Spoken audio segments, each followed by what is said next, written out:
सभी भक्तों को जय श्री राधे। मैं रोहित शास्त्री शिव शक्ति ज्ञान चैनल के माध्यम से श्रीमद् भगवद गीता के 13वें अध्याय का महात्म्य लेकर के उपस्थित हुआ हूँ, जिसके सुनने से भगवान शिव जी की, नारायण जी की इष्ट की कृपा प्राप्त होती है। हमारे पितृ भी प्रसन्न होते हैं। अपने इष्ट का ध्यान करते हुए इस कथा को श्रवण करें। जो भक्त हमारे चैनल पे नए हों, हमारे चैनल को लाइक करें, सब्सक्राइब करें। अपने गुरु का ध्यान करते हुए श्रवण करिए। ओम गुरुर्ब्रह्मा गुरुर्विष्णु गुरुर्देवो महेश्वरा, गुरु साक्षात् परम ब्रह्म तस्मै श्री गुरुवे नमः।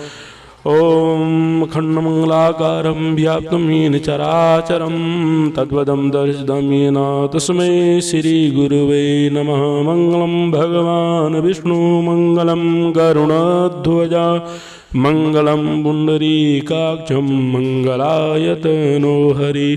श्री महादेव जी कहते हैं, पार्वती अब 13वें अध्याय की अगाध महिमा का वर्णन सुनो। उसको सुनने से तुम बहुत प्रसन्न हो जाओगी। दक्षिण दिशा में तुंगभद्रा नाम की एक बहुत बड़ी नदी है।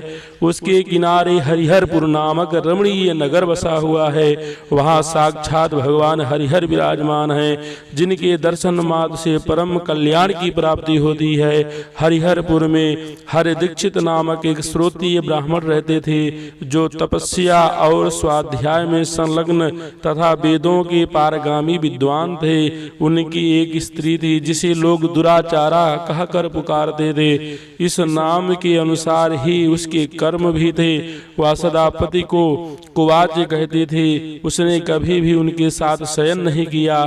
पति से संबंध रखने वाले जितने लोग घर पर आते, उन सबको डांट बताती भगाती और स्वयं कामोन्मत्त होकर निरंतर व्यभिचारियों के साथ रमण किया करती थी। एक दिन नगर को इधर उधर आते जाते हुए पूर्ववासियों से भरा देख उसने निर्जन एवं दुर्गम वन में अपने लिए संकेत स्थान बना लिया। एक समय रात में किसी कामी को ना पाकर वह घर के किवाड़ खोलकर नगर से बाहर संकेत स्थान पर चली गई। उस समय उसका चित्त काम से मोहित हो रहा था। वह एक एक कुंज में तथा प्रत्येक वृक्ष के नीचे जा जाकर किसी प्रियतम की खोज करने लगी, किंतु उन सभी स्थानों पर उसका परिश्रम व्यर्थ गया। उसे प्रियतम का दर्शन नहीं हुआ।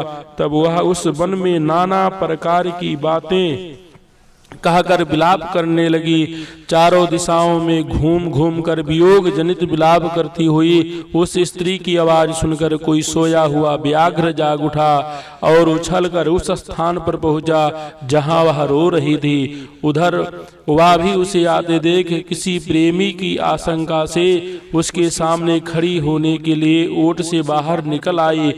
उस समय व्याघ्र ने आकर उसे नख रूपी बाणों के प्रहार से पृथ्वी पर गिरा दिया। इस अवस्था में भी वह कठोर वाणी में चिल्लाती हुई पूछ बैठी, अरे बाघ, तू किस लिए मुझे मारने को यहाँ आया है?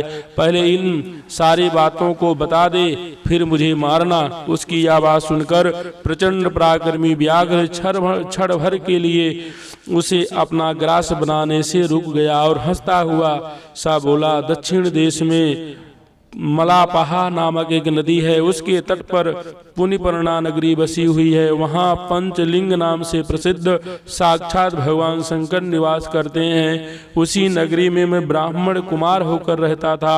नदी के किनारे अकेला बैठा रहता और जो यज्ञ के अधिकारी नहीं हैं, उन लोगों से भी यज्ञ कराकर उनका अन्न खाया करता था। इतना ही नहीं, धन के लोभ से मैं सदा अपने वेद पाठ के फल को भी बेचा करता था।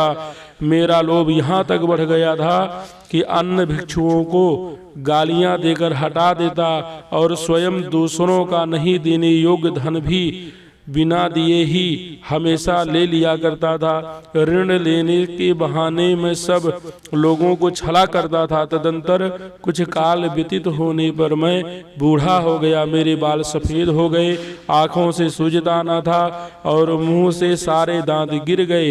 इतने पर भी मेरा मेरी दान लेने की आदत नहीं छूटी। पर्व आने पर प्रतिग्रह के लोभ से मैं हाथ में कुछ लिए तीर्थ के समीप चला जाया करता था। तत्पश्चात जब मेरे सारे अंग शिथिल हो गए, तब एक बार मैं कुछ धूर्त ब्राह्मणों के घर पर मांगने खाने के लिए गया। उसी समय मेरे पैर में कुत्ते ने काट लिया। तब मैं मूर्छित होकर क्षण भर में पृथ्वी पर गिर पड़ा। मेरे प्राण निकल गए। उसके बाद मैं इसी व्याघ्र योनि में उत्पन्न हुआ। तब से इस दुर्गम वन में रहता हूँ तथा अपने पूर्व पापों को याद करके कभी धर्मिष्ठ महात्मा, यति, साधु पुरुष तथा सती स्त्रियों को नहीं खाता। पापी, दुराचारी तथा कुटिला स्त्रियों को ही मैं अपना भक्ष्य बनाता हूँ। अतः कुटिला होने के कारण तू अवश्य ही मेरा ग्रास बनेगी। यो कहकर वह अपने कठोर नखों से उसके शरीर के टुकड़े टुकड़े करके खा गया। इसके बाद यमराज के दूत उस पापनी को संयमनीपुरी में ले गए। वहां यमराज की आज्ञा से उन्होंने अनेकों बार उसे विष्ठा, मूत्र और रक्त से भरे हुए भयानक कुंडों में गिराया। करोड़ों कल्पों तक उसमें रखने के बाद उसे वहां से ले आकर 100 अन्वंतरों तक रौरो नरक में रखा। फिर चारों ओर मुंह करके दीन भाव से रोती हुई उस पापनी को वहां से खींचकर दहनानन नामक नरक में गिराया। उस समय उसके केश खुले हुए थे और शरीर भयानक दिखाई देता था। इस प्रकार घोर नरक यातना भोग चुकने पर वह महापापनी इस लोक में आकर चांडाल योनि में उत्पन्न हुई। चांडाल के घर में भी प्रतिदिन बढ़ती हुई वह पूर्व जन्म के अभ्यास से पूर्ववत पापों में प्रवृत्त रही। फिर उसे कोढ़ और राजयक्ष्मा का रोग हो गया।